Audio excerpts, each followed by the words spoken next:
Chers compatriotes africaines et chers compatriotes africains, je suis dans l'obligation de revenir à un commentaire, à ce message pour vous, après les ravages permanents et continus d'Emmanuel Macron en Afrique, dans vos pays, laminés par le franc CFA.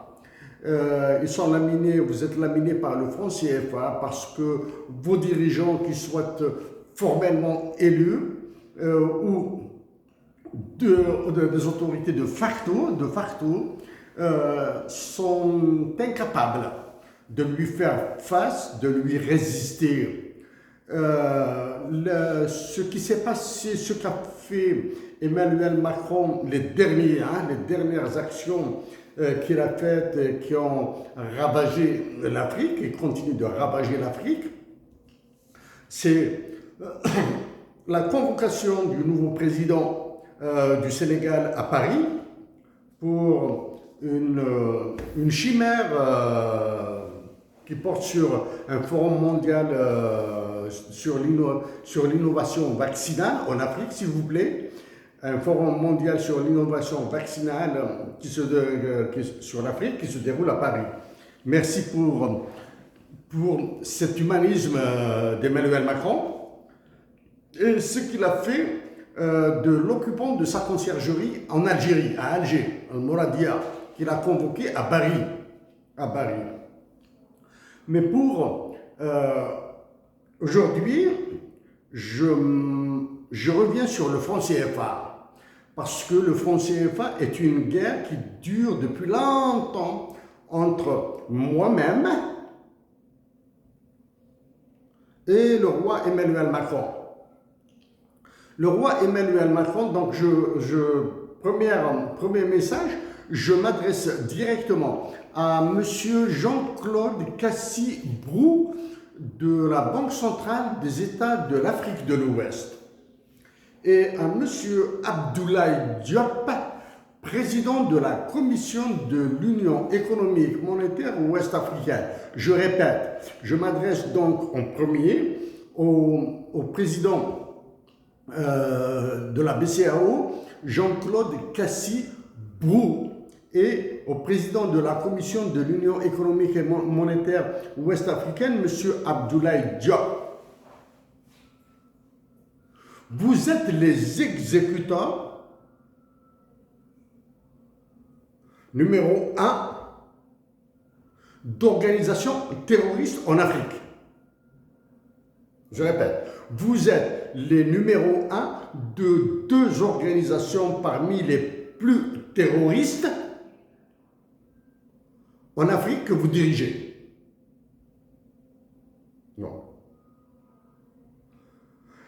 Je le répète une énième fois, la Banque centrale des États de l'Afrique de l'Ouest, l'UEMOA, l'Union économique monétaire ouest-africaine, l'UMOA, l'Union monétaire ouest-africaine, la CEDEAO, la Communauté économique des États de l'Afrique de l'Ouest, sont des organisations terroristes.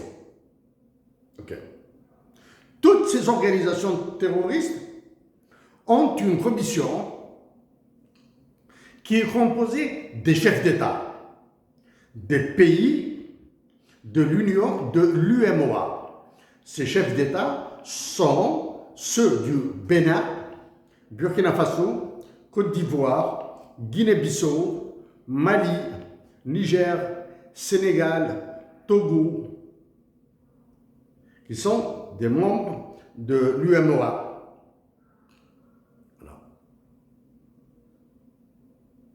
Ces pays, ces 8 pays, ont une population globale de 142 millions d'habitants. Donc, la CEDEAO, l'UMOA, l'UEMOA, la BCEAO sont en train de massacrer 142 millions d'Africains pour faire plaisir à la France, pour faire plaisir à Emmanuel Macron. Voilà.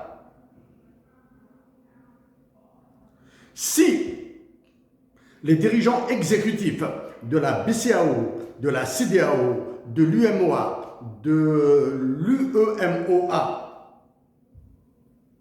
se complaisent dans ce rôle d'assassinat, dans cette fonction d'assassinat de leurs compatriotes,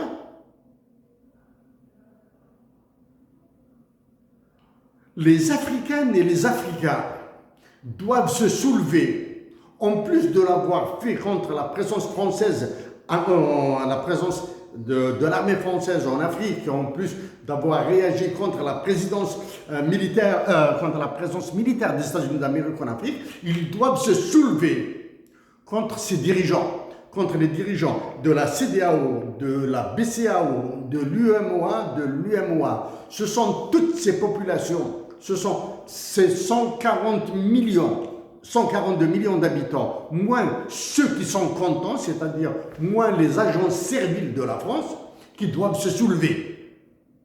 Bon. Voilà. Donc, à vous, dirigeants de la BCEAO, de l'UMOA, M. Jean-Claude Kassi-Brou et M. Abdoulaye Diop,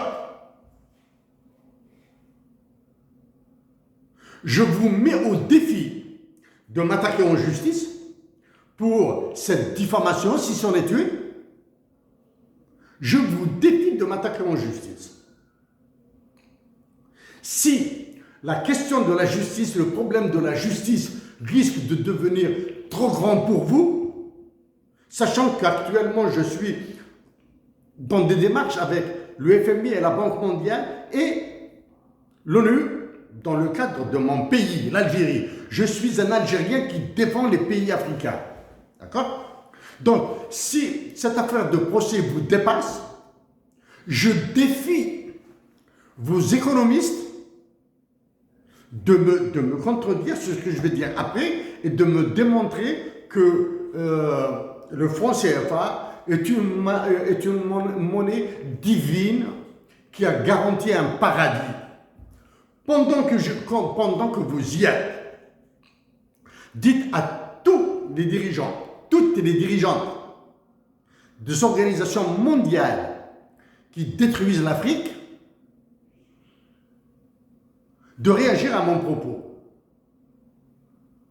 Je pense à la directrice générale de l'OMC, qui est spectatrice dans le massacre des Africaines et des Africains. Je pense à la directrice générale du FMI, je pense au président de la Banque mondiale, à qui je vais m'adresser bientôt là, à qui je m'adresserai une dernière fois, parce que moi j'ai l'intention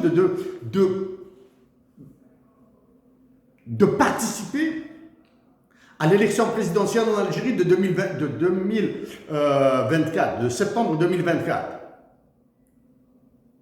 Je souhaite participer à la compétition, à l'élection présidentielle en Algérie de septembre 2024. Parce que ainsi, je serai le porte-parole des Algériennes et des Algériens qui vous sauveront. Je le dis et je le répète, il n'y a que la nation algérienne qui pourra vous sauver du massacre français.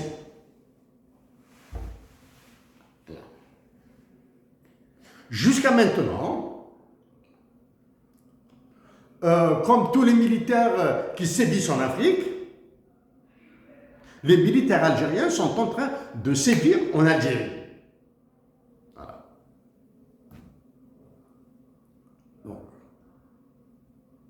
Donc, monsieur Jean-Claude Kassi-Brou et monsieur Abdoulaye Diop, je le répète, je vous défie de m'attaquer en justice. Maintenant, donc, au chef d'État du Bénin, Burkina Faso, Côte d'Ivoire, Guinée-Bissau, Mali, Niger, Sénégal, Togo. Je vous rappelle que je vous ai envoyé des courriers. Maintenant, je vais exploiter le courrier, une lettre intitulé « Ceci est un plaidoyer pour l'émancipation totale et immédiate des colonies françaises en Afrique ». C'est une lettre que j'ai envoyée, faite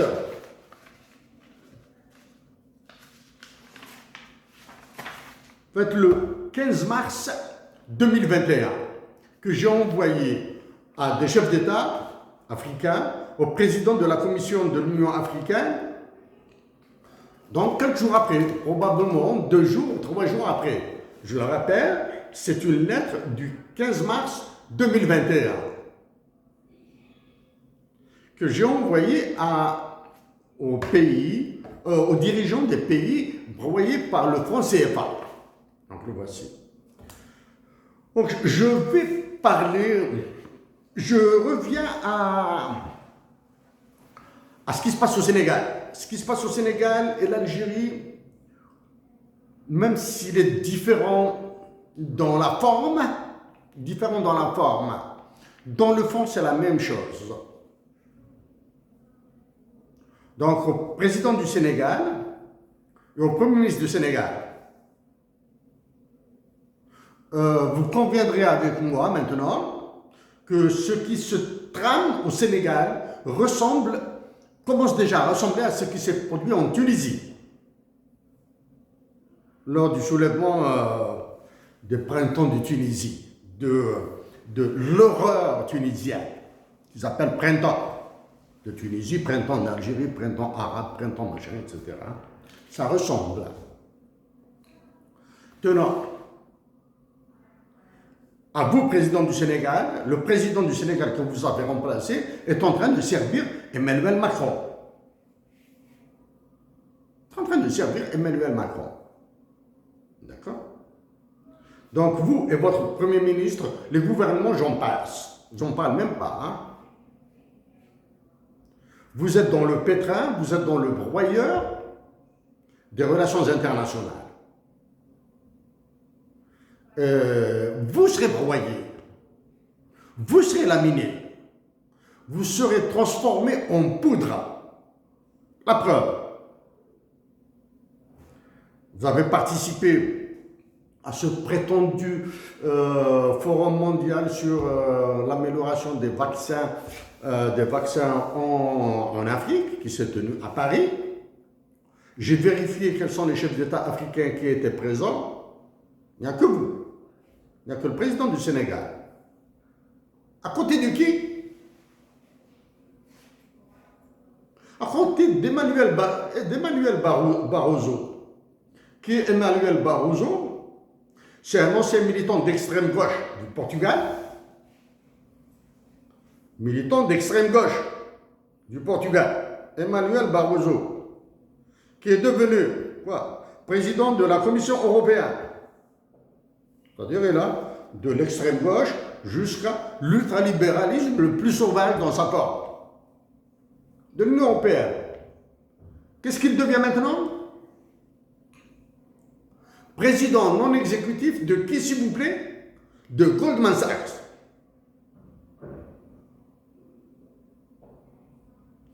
Une banque ogre, béhémoth.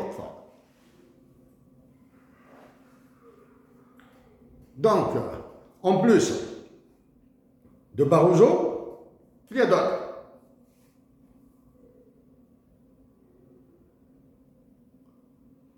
Bill et Melinda Gates, la fondation Gates.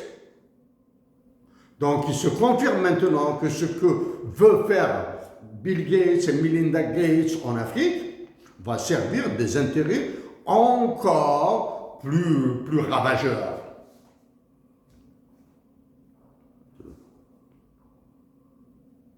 En Algérie, toute une salade sur le médicament dont un certain ministre parle.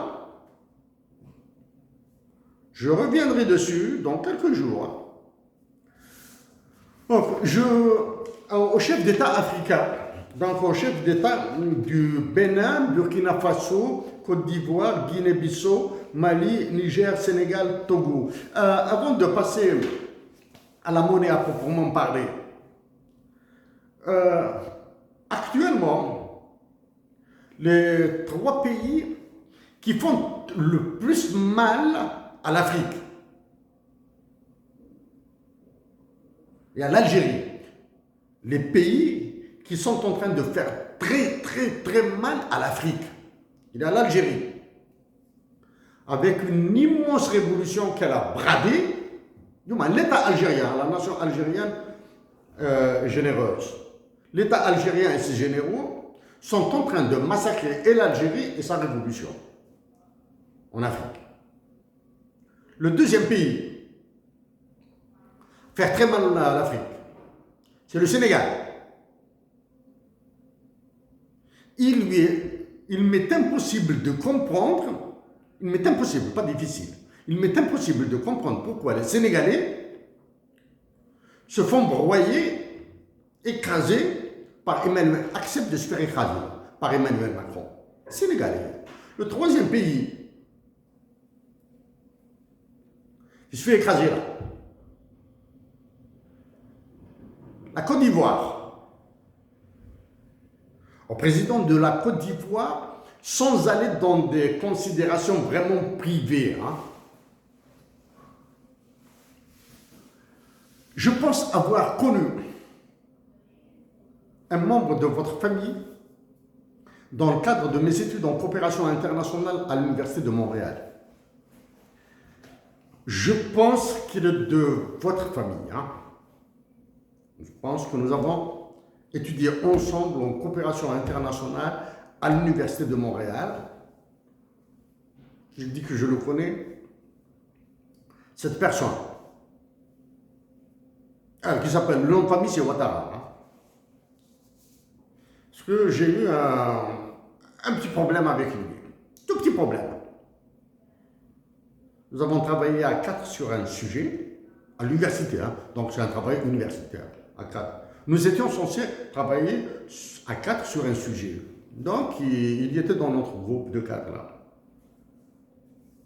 Il était pris par ses affaires, par son business là. Il se déplaçait beaucoup au Canada, etc. etc. Qu'est-ce que j'ai fait? Je l'ai exclu du groupe.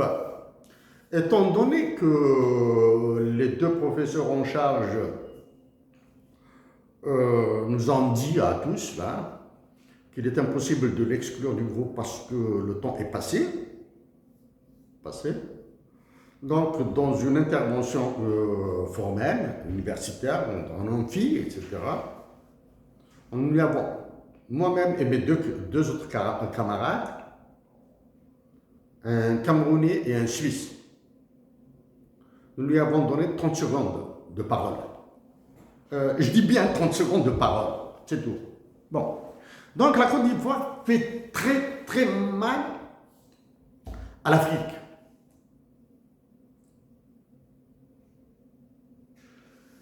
Au chef d'État du Burkina Faso, du Mali et du Niger.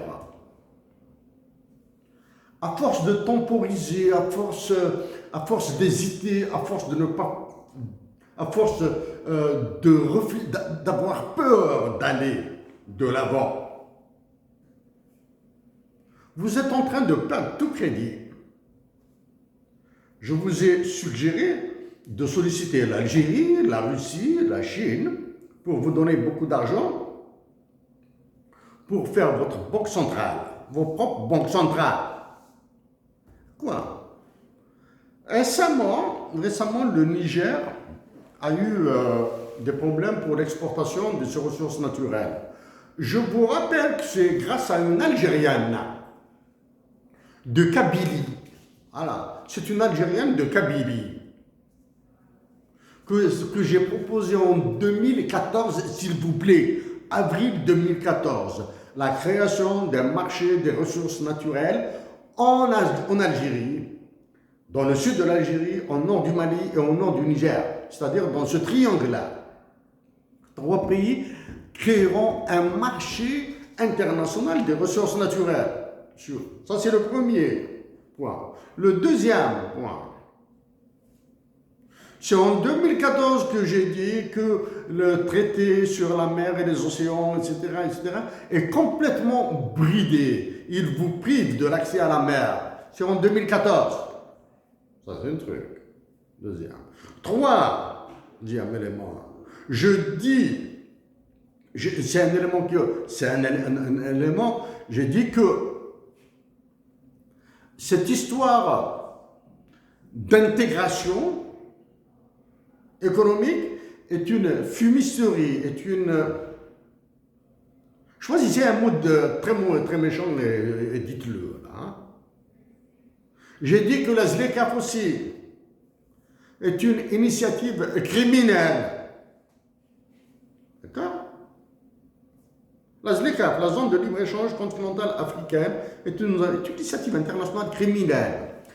Ces histoires de l'agenda 2030 et l'agenda 2063 en Afrique, c'est l'agenda des États-Unis d'Amérique et il n'est pas. Vous êtes incapable, vous avez déjà oublié ce qui s'est passé hier.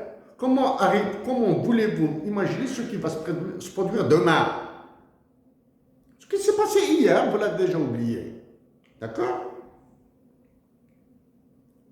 Donc, les pays les plus méchants pour l'Afrique, il y a l'Algérie, le Sénégal, la Côte d'Ivoire, le Tchad. J'accorde énormément de circonstances atténuantes au Burkina Faso, au Mali et au Niger.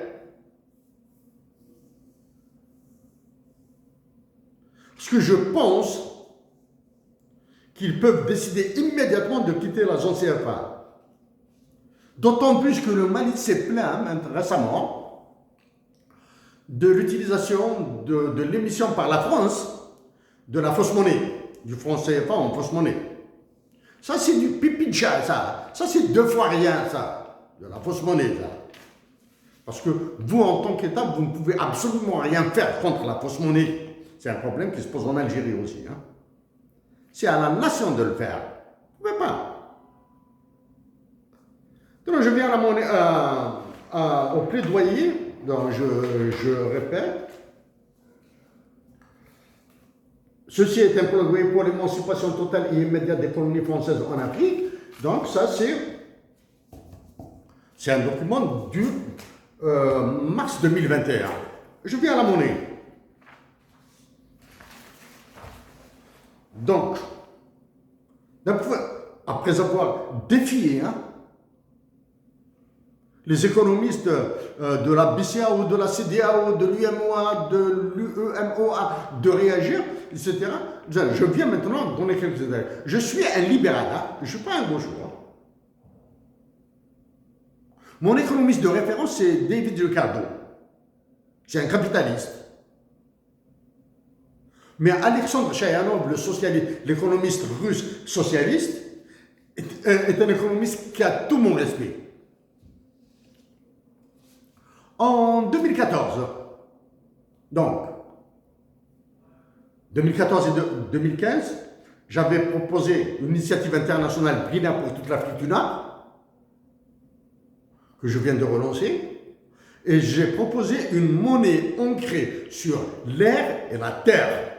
Non pas sur ces histoires d'uranium, d'or ou de zinc ou de plomb, etc. Ou de tantal, sur l'air et la terre.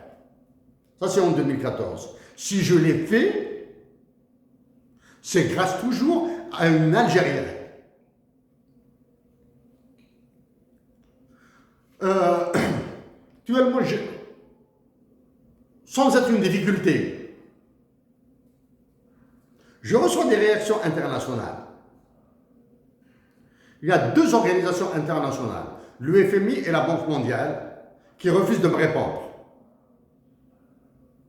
Quand bien même je me suis déplacé à Washington. Ça, je m'en occuperai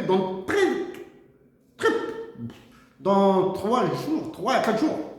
Je m'en occuperai de ça. Je viens au franc CFA maintenant.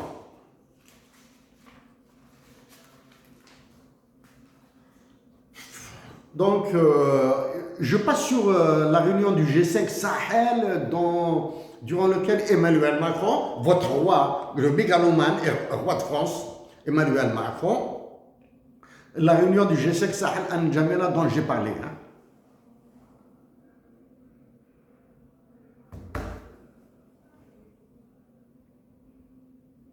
Vous savez, quand on vit en Amérique du Nord, on est tenté par une certaine liberté de langage, de forme, mais demeurant toujours kabyle, algérien, très penché vers le milieu anglo-saxon, hein. Mais je demeure dans cette tradition de respect kabyle, musulmane, algérienne.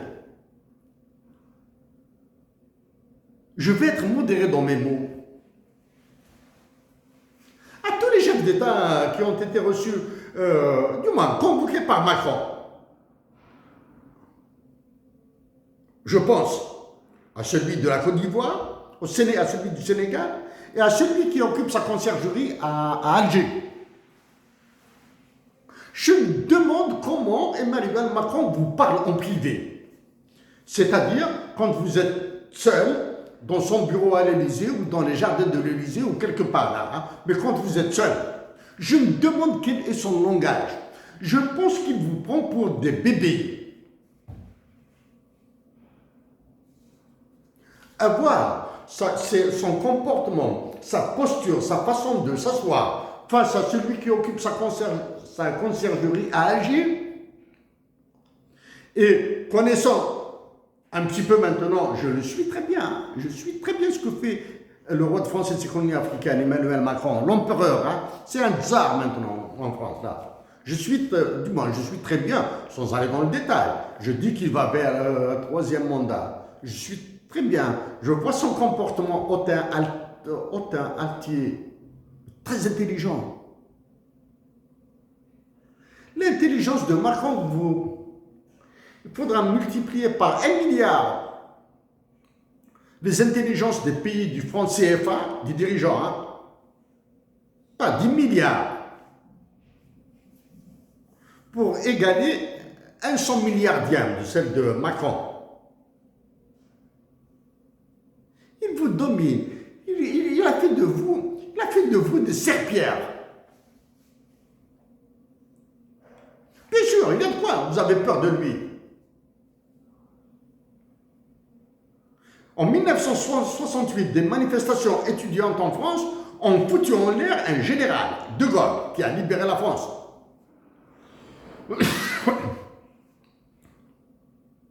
En 1968, est l'œuvre d'étudiants, plus d'ouvriers. Ils ont foutu en l'air le général De Gaulle. Depuis que Emmanuel Macron est roi de France et de ses colonies africaines, il confirme qu'il est un tsar, qu'il est un empereur, qu'il est plus fort que De Gaulle. Avec tout ce qu'il a fait, avec toutes les manifestations qui se sont produites, et personne ne bouge. Personne ne bouge. Ni son armée, ni ses politiques, ni son assemblée, ni son sénat, rien ne bouge en France. Emmanuel Macron, apparemment, est plus fort que De Gaulle. Bon. Donc, je me demande comment il vous traite. J'avance. Sur la monnaie maintenant. Dans l'oralité algérienne et kabyle, plus précisément, on dit qu'ils surviennent de nous donner l'argent et la saleté de la vie. D'accord?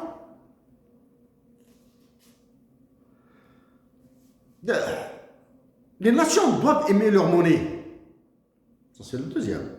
Si une nation déteste sa monnaie, cette monnaie n'aura absolument aucune valeur. Okay? Ça rejoint David Ricardo qui a travaillé une bonne partie de sa vie pour démontrer que la religion n'a pas de valeur intrinsèque.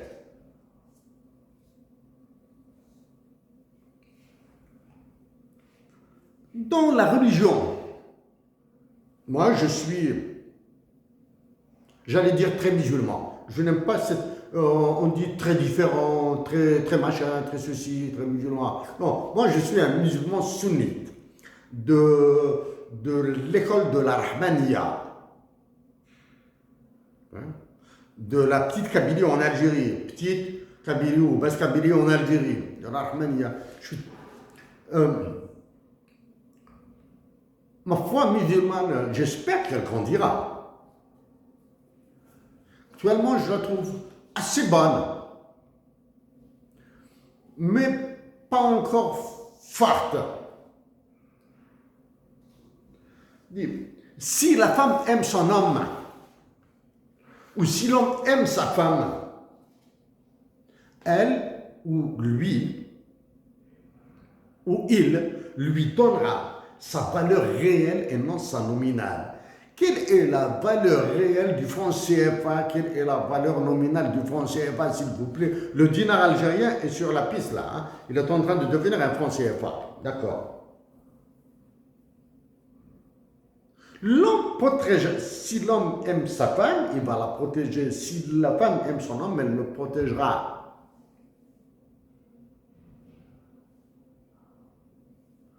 Pour une nation, cet amour est celui qu'il éprouve pour sa patrie. C'est très complexe, c'est très compliqué ce que je dis.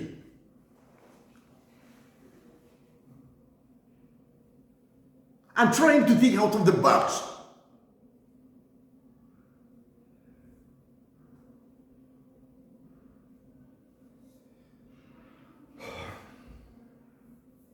Je vous cite ce qui a été dit par Thomas Sedlacek dans le livre Economics of Good and Evil, l'économie du bien et du mal. The quest for economic meaning from Gilgamesh to Wall Street. The story is about the sale of a field that Abraham buys from Hittites so that he can buy Sarah. But the Hittites want to give him, not to sell it. Until then, all asset transactions documented in Genesis were non-monetary and ownership changed through gifts or violence. Ce qui se passe en Algérie, c'est ce qui se passe au Sénégal, au Mali, au Burkina Faso, etc. Il est en train de rester dans la propriété de la France avec de la violence.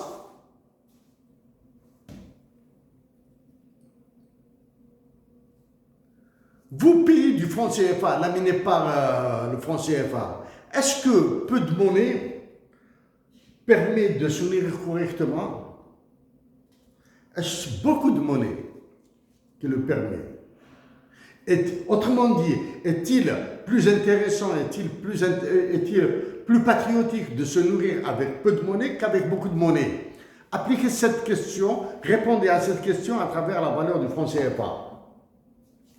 Je viens maintenant à l'histoire là. Les accords de Bretton Woods de 1944, John White et John Maynard Keynes ont porté essentiellement sur la monnaie internationale. Donc, John Maynard Keynes et Harry Dexter White ont porté sur la monnaie. Ils ont porté sur les échanges internationaux, mais ils ont porté sur le bon corps et les Américains ont refusé.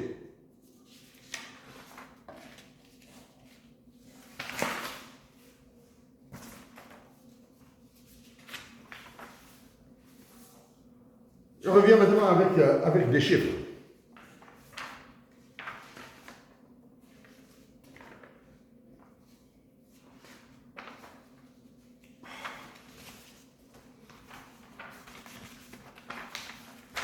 Je reviens avec... C'est cette lettre, elle est très, très longue là.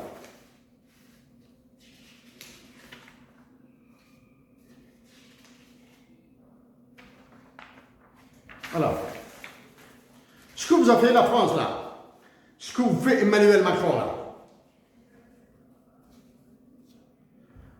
En 1945, un franc CFA égale 1 franc 70. C'est le même taux qu'en Algérie. Hein. C'est le même taux qu'en Algérie. Sauf que l'Algérie a eu la force, les patriotes algériens, les révolutionnaires algériens, pas ceux qui sont actuellement en Algérie là, que je souhaite là. Je souhaite les voir partir. Je veux être le président de la République de l'Algérie, là, de la République algérienne. Donc en 1945, Un franc CFA, je dis bien, hein, écoutez bien, un franc CFA valait 1 franc 70 francs français. Hein. 1 franc 70. 1,7 francs français là. Le franc français était plus cher. Pardon. Le franc CFA était plus cher que le franc français. Le franc CFA. Et pourtant, c'est une monnaie française. Était plus cher que le franc français en France. Pourquoi? C'est la propriété. Parce que ces pays étaient la propriété de la France. Pour participer, pour se redresser après la Deuxième Guerre mondiale, malgré les 30 glorieuses, malgré le plan de Washington, le plan Marshall, etc. Les ressources naturelles de ces colonies en Afrique, que veut maintenir Macron, utiliser une monnaie plus forte que le franc français, sans qu'ils vendaient aux États-Unis, aux Anglais, aux Italiens, aux Espagnols, aux Chinois, etc., avec une monnaie plus forte que le franc français. En 1948, un franc CFA valait 2 francs français. Il est encore le franc CFA est devenu plus cher que le franc français là. 2 francs français là. En 1960,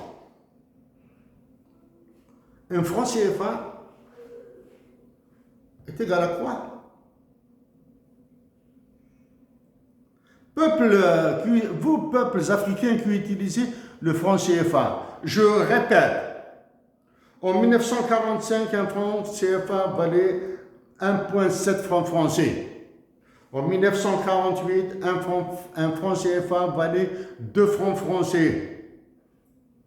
En 1960, un franc CFA valait combien? 0,02 francs français.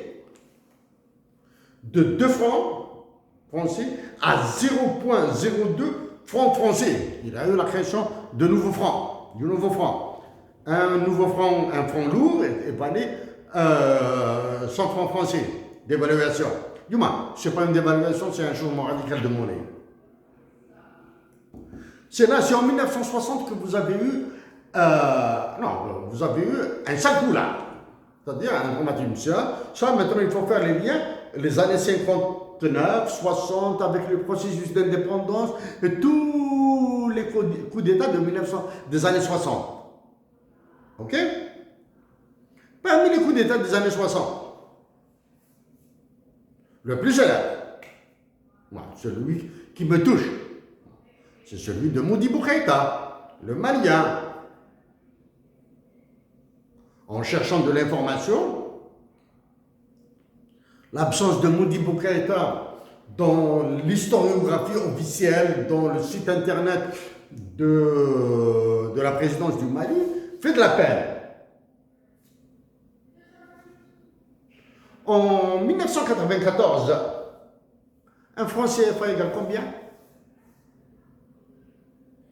0,01 francs français. Ça, c'est avant la naissance de l'euro, là. L'euro est né en 1999. Je répète, en 1945, un franc CFA égale 1 franc 70. En 1948, un franc CFA égale 2 francs français. En 1960, un franc CFA égale 0,02 francs français. En 1994, un franc CFA égale 0,01 français. Maintenant, qu'est-ce qui se passe avec l'heure maintenant?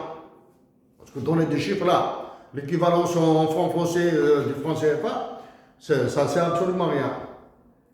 Si 100 anciens francs, anciens francs de la France, achetaient 290 mg d'or fin, le nouveau franc français n'achète que 180 mg.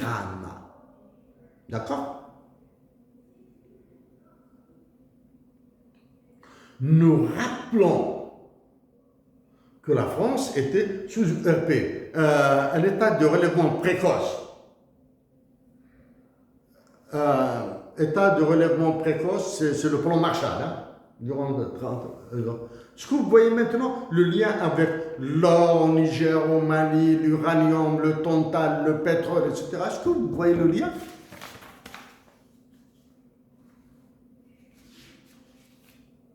Chers compatriotes africains et chers compatriotes africains, vous qui utilisez le franc CFA, vos dirigeants sont incapables de faire quoi que ce soit face à Emmanuel Macron.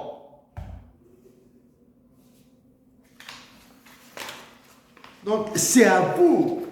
Vous allez avoir très mal, vous allez souffrir en imposant une banque centrale.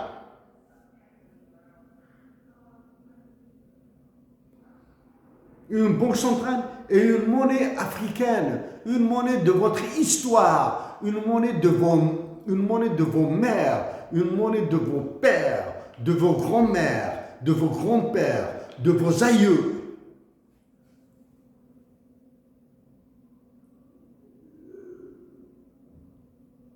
Chers compatriotes africains, moi, quand j'avais commencé à faire des études de coopération internationale et d'économie à l'Université de Montréal,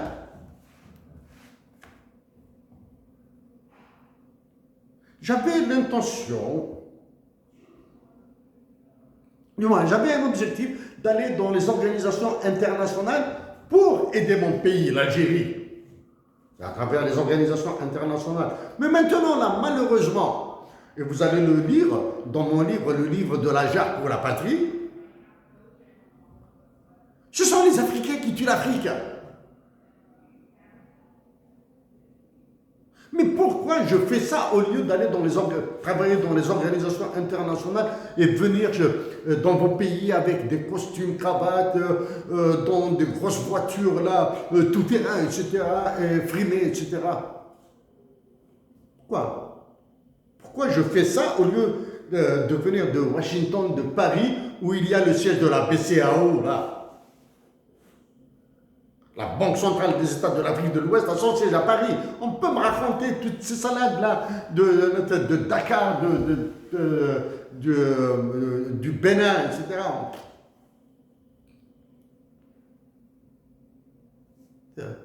Non, mais parce que je dois servir ma patrie, l'Algérie, là. Je dois servir mes compatriotes de Tunisie et du Maroc qui nous ont aidés. Je dois redire que la majorité de l'Algérie, comme la berbérité du Niger, la majorité du Niger, du Mali, du Tchad, etc., doivent revivre. C'est un trésor de culture et de pratique, de relations internationales et d'économie, là. Mais si j'ai fait ça, grâce à Dieu, par l'entremise d'un parc algérien, le Nazmato, assassiné le 25 juin 1996, qui a été complètement oublié. Une femme, une perle, un diamant kabyle, a complètement chambardé ma pensée. En me disant, tu dois travailler pour ta patrie. Je travaille pour ma patrie. En bas du mal. Bien sûr, en plus d'elle, il y a mes convictions personnelles. Chers compatriotes africains, et l'intelligence de la paix, pas de manifestation. En Algérie, il y a eu des morts, en Tunisie, il y a eu des morts, au Sénégal, juste avant l'élection présidentielle, il y a eu des morts. Et l'intelligence de la paix. Mais par contre, dites exactement ce que vous pensez à Emmanuel Macron. Dites-le dans le langage. Personnellement, je ne peux pas aller dans une certaine forme de langage, même si vous le comprenez. Dans un langage de rue, je pourrais lui dire ce que je pense. Chers compatriotes d'Afrique, exigez, imposez de vos dirigeants dans la paix et l'intelligence de la paix. Évitez des morts. Exigez de vos dirigeants qui se libèrent d'Emmanuel Macron. Avez-vous remarqué que le terrorisme a quasiment disparu parce que Emmanuel Macron ne veut pas souffler dessus? C'est tout. Chers compatriotes, chers compatriotes africaines et africains, vous qui utilisez le franc CFA, je remettrai le lien vers ce document de 2021. Je remettrai d'autres documents, si je les retrouve. Vous avez les moyens de devenir pas riche, oubliez la richesse. Vous avez les moyens de devenir prospère. Vous avez les moyens de devenir heureux avec un patriotisme, avec du travail et avec l'économie, c'est-à-dire la parcimonie, avec la frugalité de vos ressources naturelles. Chers compatriotes africains, je serai heureux, très heureux de venir au Mali et au Niger, et à travers le Mali et le Niger, visiter le sud de mon pays. Moi, je veux être le candidat du sud de l'Algérie à la présidence de la République. Chers compatriotes, très bientôt, je reparlerai de cette élection présidentielle qui commence à devenir puante, nauséabonde, parce que Emmanuel Macron a donné son quitus à Alger. Merci à vous tous.